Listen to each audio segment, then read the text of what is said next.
Kanina pa ako humihingi ng pasensya kasi taga-Imus ako. Oo nga eh. Oo. Pero hindi ko alam na may ganito kalawak na isang haven, kumbaga, na pwede kong dalhin yung aking anak at maka-experience ng farm life, ika nga. Ano po ba yung talagang vision ninyo in terms of experience na gusto nyong ibigay sa mga bumibisita sa Villa Emilia? Bali, actually, nag-start ito nung time pa ng father ko, nung governor pa siya. Okay. So, Matagal na pala. matagal na to. Pero dati kasi parang ano lamang ito, no, yung parang venue lang kung saan nag-entertain siya ng mga bisita niya. Okay. So, nung nawala ang father ko during ng pandemic, tapos hindi nakakalabas ngayon yung mga bata. Totoo.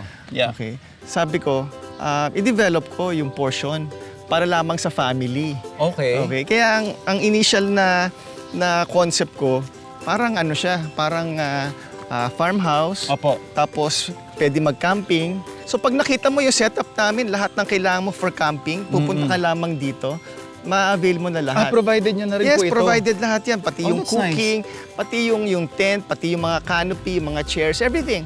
Oh, that's So nice. pag pumunta ka dito, parang yung glamping experience mo. Opo.